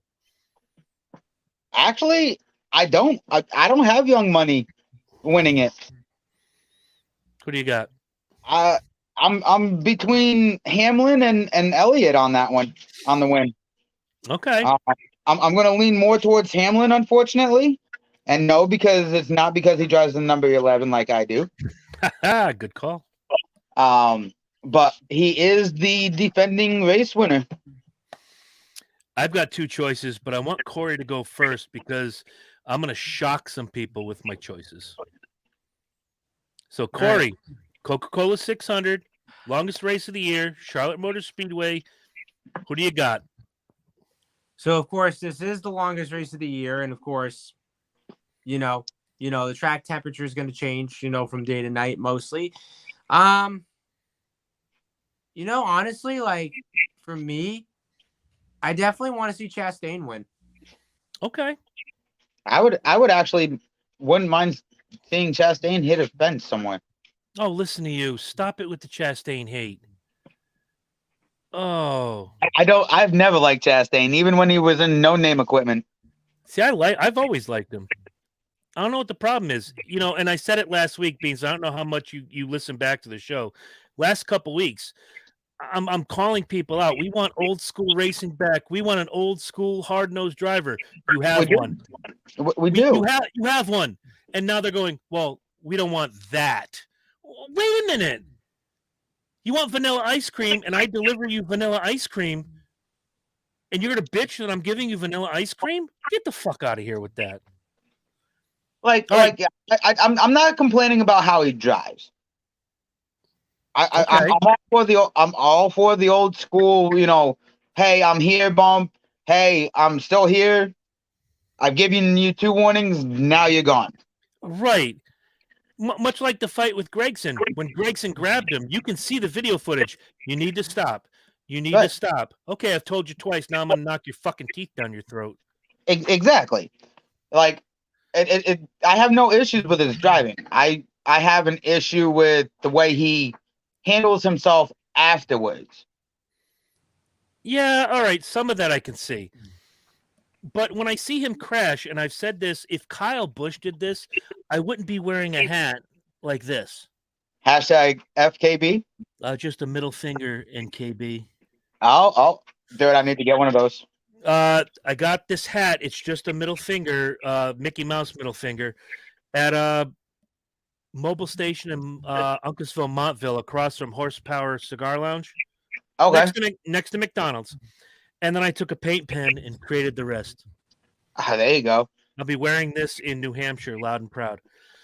The one thing I've always said is that with Ross Chastain, if he gets into a kerfuffle on the track, he owns it.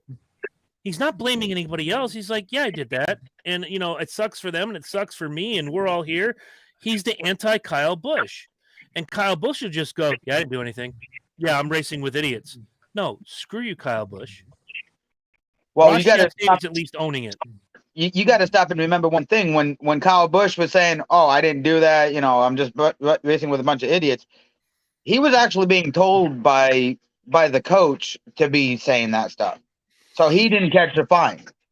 I don't know. I'll leave it at that. Terry says Willie B is who she'd like to see win the 600. I agree with that. It's not my pick, but I'm gonna. I can see it. Willie B's on fire right now. Yeah, I could definitely see that also. So, did you make your pick yet, Corey, for the 600? Yeah, I did. I picked Chastain. Then you're wrong. Yeah, right. I'm gonna go with 2 guys who for whatever reason, I'm gonna break the rules. I'm gonna hermit right now. I'm picking 3. And one of these guys, if all 3 of these guys aren't in the top 5, I stand corrected. But one of these guys is going to win the race. Okay. For the last 2 years at a super speedway, he keeps creeping. The win is coming. Corey LaJoy. I could see that. The other 2 are Speedway Masters, whether it's Daytona, Talladega, or Charlotte. I'm going with either Recky Spinhouse Jr. or the Bubba Wallace. You know, I shake my head too. I can see the Bub. I can see the Bub. I can't see Spinhouse. Spinhouse won Daytona. Yeah, but it don't take a lot of talent to win Daytona. I would say tell that to Derek Cope, but he didn't have a lot of talent either. I mean, I could tell it to Michael McDowell. See, thank you. Beans gets it. Why doesn't everybody else? Well, I mean, super speedway is it's okay. Let's just stay here and follow this guy. Oh, this line's moving and there's a gap. Okay, let's go over here. There's one thing I always say when we go to There's 2 things I say when we go to Talladega or Daytona. 1, it's the biggest crapshoot, and 2, it's better to be lucky than it is to be good. Oh yeah, I completely agree. There are years, and Beans and Corey can attest to this for you listeners out there. There are years when you see a guy like Dale Earnhardt dominate the race that one time, or Kevin Harvick coming from 17th to edge Mark Martin at the line. There are times when being good is what got you there. Then there's Derek Cope. Then there's Sterling Marlin. Then there's Trevor Bayne. Swervin Marlin. Swerving Marlin. Swerving Marlin. There are times where it's better to be lucky than good, and especially at these big super speedways. Again, I could point to a million guys who won a race. Look at Brad Keselowski that time years ago when he was a nobody driving for the Miccosukee Casino car, and he wins Talladega. Why? Because he had a good pit strategy and a good restart. He wasn't the best car, Nope. but he wins the race. What about I think it was Keselowski when he was back when the tandem draft was happening, and he edged both Johnson and Junior. That was one pair. Mhm. Martin Gordon was the other pair. Like he got it. Like he was in no name equipment on that one too. Right. But again, I mean, I look at Charlotte as, I always thought it as a thinker's track. But again, if you got a good car and you're fast and you can get up front and those two guys ahead of you play peekaboo just a little too much and they go a little low and you go a lot high, you're going to beat them to the line. And it's going to be like, where did he come from? Exactly. And Charlotte is actually and it's actually been like said on TV over the years, but Charlotte is actually been known or classified, I should say, as Hendrick's playground. Oh yeah. So if we want to get a little bit, even more in the weeds, when this race happens, it'll be Alex Bowman's first race back in the 48 Ally car. Who's to say Alex Bowman couldn't wheel that car to victory? But let's give Josh Berry an attaboy though. Like he's filled in for two top name drivers. Granted, they're both out of the same stable, but two different cars, two different crew chief styles, and I think it said that he had 3 top 10s or 4 top 10s out of all of his subbing for Elliott and Bowman. I don't know, Stat Boy. What do you got on Josh Berry for his top 10s? Well, I know given the fact that he finished second at Richmond. Yep, and then of course he had a top 10 in the 48. So okay, we'll take it as a win. I mean, for an Xfinity driver to come up and be that competitive, like to be able to run with the big boys the way he has, like he definitely gets my attaboy. All right, fair enough. What do you think of the speculation that Berry goes to the 4 when Harvick steps away? I can see that. We threw some other names out earlier. I see him as another possibility. Who? Justin Allgaier. Did not even think of Allgaier. Wow. And then my third choice that I could see going over, and he already runs for Stewart Haas, is Riley Herbst. Yep, we talked about him earlier. A couple other names that came up. One in particular was Zane Smith. I don't know. I don't think they're gonna jump him from trucks to Cup without doing any Xfinity. He's done some Xfinity, and he did that one fill-in race in the Cup. Not bad, not great, but I think bringing him up too quick would be a detriment. You're a Connecticut guy, obviously, Northeast like us. Ryan Preece in the 41. Has he been a winner? Has he been a winner so far? Do you think has that been a good fit for him? I think if they move him from the 41 over to the Force crew, be a lot better. And this is why I say this. It's because, in my opinion, if you look at Harvick and you look at Preece, they drive very similar. Yeah, they do. Rodney Childers has been with Kevin Harvick for years now. So it's their 10th season together, yeah. Right. So if Ryan goes over there and hooks up with Rodney Childers, I see no issue. I see no reason why he couldn't win at least 4 races like next year. I like that. And I know Ryan Preece personally because because of racing. I see him at Thompson all the time when I go to Stafford. Like,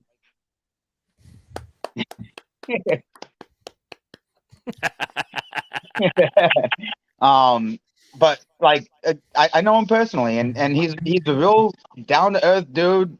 Like, even if he's having a bad day at the track, he don't hibernate in his trailer. He will literally come out of his trailer and take pictures, sign autographs, whatever. Just for the he comes off as a really good guy, and I don't understand some people hating on him because this guy has wheeled and fought and scratched and clawed a hell of a lot more than a Harrison Burton. No, for sure. You know, I don't to Chase Elliott, but he's fought harder than Chase Elliott has ever had to do. True, absolutely, 1,000%.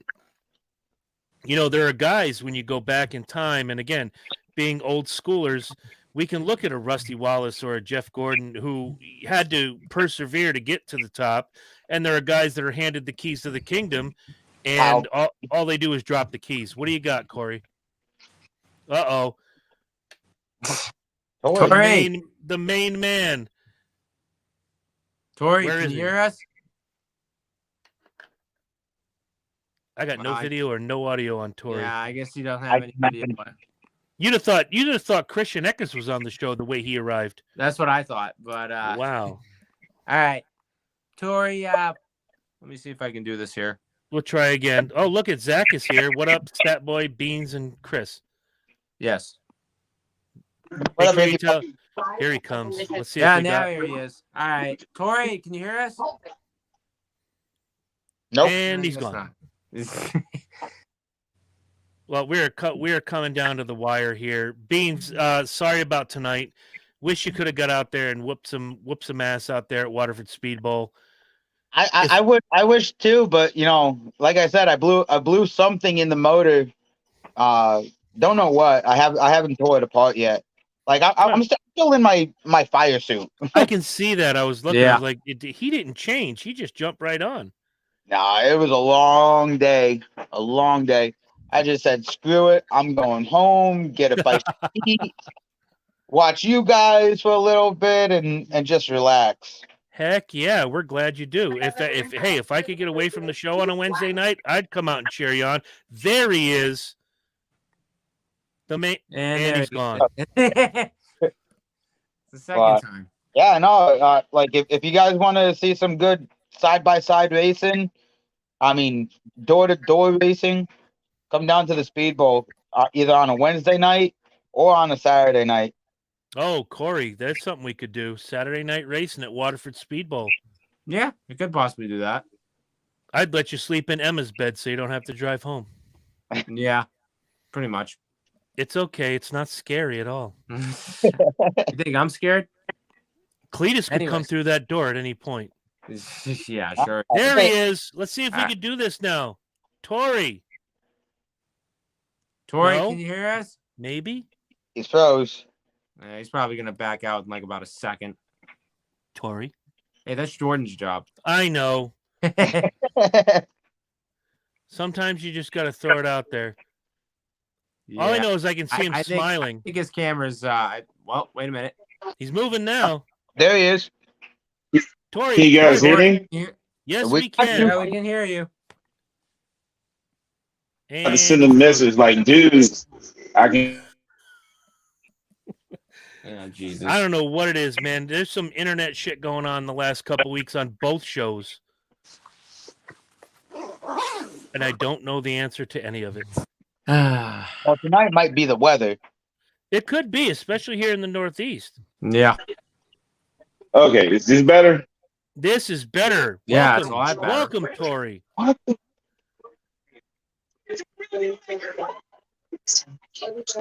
Do you understand the words that are coming out of my mouth?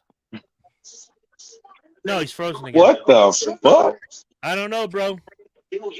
I wish I could tell you. I was having this issue the other night on our show, Reality, Yeah. I and can I understand that. connected to Wi-Fi and I was good. Yeah. It's been quite I just disconnected as well. well. You sound great now. Yeah, try it without the Wi-Fi. Grab a Bud Light, see what happens.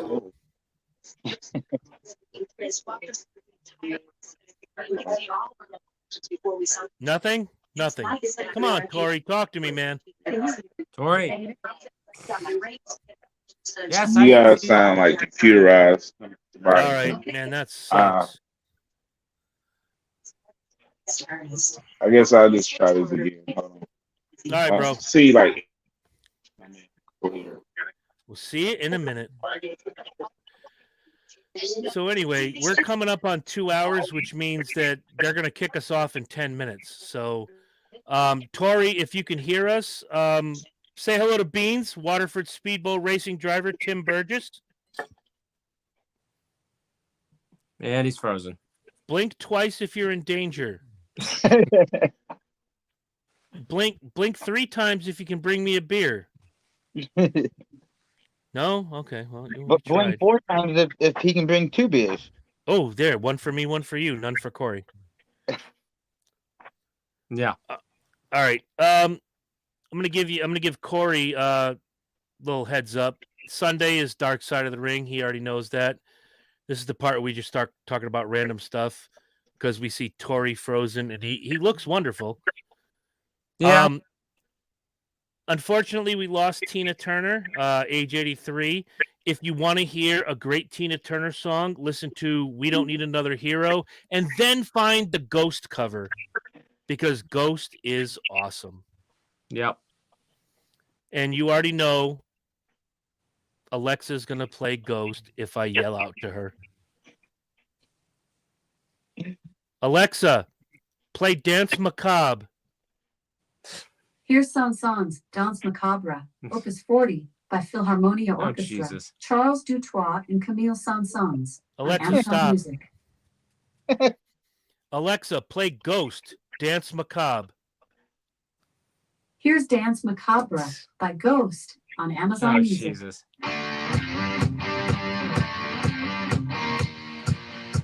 August 19th in Boston, baby. Alexa, stop.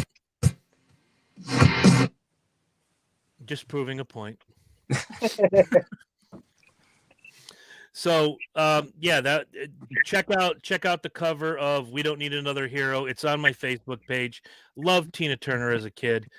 Arguably the best female artist of all time. Mm. And I'd love to hear the argument against it. So Yeah. that's a different podcast for a different time. Oh wow, now it's playing in the living room upstairs for Terry. You're welcome. It's funny that I can control all your Alexas just by doing a podcast. Yeah. And seeing how we got rained out tonight at the Speed Bowl, we have double features next week. Ooh. For the X cars, the Super X cars, and the Bandoleros. Nice. Hey, quick question. Because you're a Connecticut driver, and of course you already know one of my really good buddies, other than you, Beans, is Joey Ternulo. How much I know Joey. How much interaction do you have with Walnuts? Oh, every now and again, whenever I see him. Good kid. He comes to the Speed Bowl. He goes up Thompson. I believe he drives Stafford too. Yep. But no, normally when I see him, I'll just go over and have a quick, maybe a 2 or 3 minute conversation with him. Ask him how his car's doing. Stupid stuff like that. Good stuff. I like Joey. He's going to be filling in for Corey on Wednesday the 14th. Yep. As will the producer of Dysfunction Junction, Big Herm, Michael P.S. Herman, will be here. And we're going to try Tori one more time. One more time, Tori, because we're coming up on Maybe. the 5. We're coming up on the 5-minute mark. Yeah, they're gonna kick us off. Yeah. Not working. And This is not we've had- working. All right. We've had that. Oh. we've had that Hey, what happen the hell is before. going on? We got you, bro. Can you hear us? Yo, it's the Wi-Fi. Yeah. All right. Sorry about that. You doing all right though? Everything's good? Not even hearing us. I can barely. All right, man. I think it has to do, with your equipment. We understand. Hopefully, next week we'll figure it out. Yeah, hopefully. All right, but hey, good to see you. Regardless, Oh yeah, man. Oh yeah. I tried to do my best. that's all right. Beans was here for the last half hour. Waterford Speedboat driver, right here, Tim Burgess, and of Nice course, to meet you, brother. What's Corey up, and I. Tori? Corey You and too, I man. held down the fort. Nothing, Yeah. nothing too much. Just Oh. if you didn't see it, Tori, watch the show back later. If you didn't see the All-Star race, you didn't miss a damn thing. No. The All-Star race snuck up on me, man. I was sitting there like, damn, did I even notice it was happening? That was Sunday. Yeah, I know. I'm just saying, I did not know. Well, it would be this week's race if it was last week, but I didn't know last week's race was the All-Star race. Seriously. Yeah, Damn. Yep. and it Young was money terrible. put on ass whooping. Yeah, good old Kyle Larson can kiss a bag of butt. Well, Am I I mean, right? when you start last and you go to first in like 15 laps, I mean, I figured Tech would have tore that car apart with a fine-tooth comb. Yeah, the kid's got it. I ain't gonna lie. That goes back to what I was saying earlier about, the seat of your pants driving. Knows what he needed and what the Yeah. car was giving. And you want to watch not Corey. You want to watch Corey's head explode. Kyle Larson is better than Ty Gibbs All day. every day. Yeah, I mean, Kyle Larson is better than Gibbs anyway. So. He's gonna kill us all. Maybe. He is gonna kill us all. Maybe. You can see it in his face right now. Yeah, you never He's- know, but I could say Honestly, if you guys are talking about me, I didn't hear anything you guys just said. We just said Ty Gibbs is not as good as Kyle Larson. He's frozen again. Yeah, he's frozen again. All right, 3 minutes. We got to get out of here. Oh. Watch the show back, brother. We got to get out of here with 3 minutes to go. Thank you, everybody, for joining us. We'll be talking about the 3 races on the Cup Series, the NASCAR Series. We're not talking about open wheel anything. If I have to hear about European racing anything, I am going to lose my stuff. Nobody cares about Red Bull Racing. Nobody cares about open wheel German Jones. We don't care. Max Verstappen. His father was a criminal. Did you know that? Mad Max. Mad Max all day, every day, baby. Joseph Verstappen was a criminal. Check it out. Oh, Jesus. Crime and Sports. Give a shout out to me when you find their podcast and tell them I sent you. Jimmy Wisman is a good friend of mine. All right. All right, guys. We'll see you guys later. Guys, hang out for a minute. We'll talk to you. And for you, the viewer, listener, / stalker, we'll see you next week. All right. Take it easy, guys. Peace.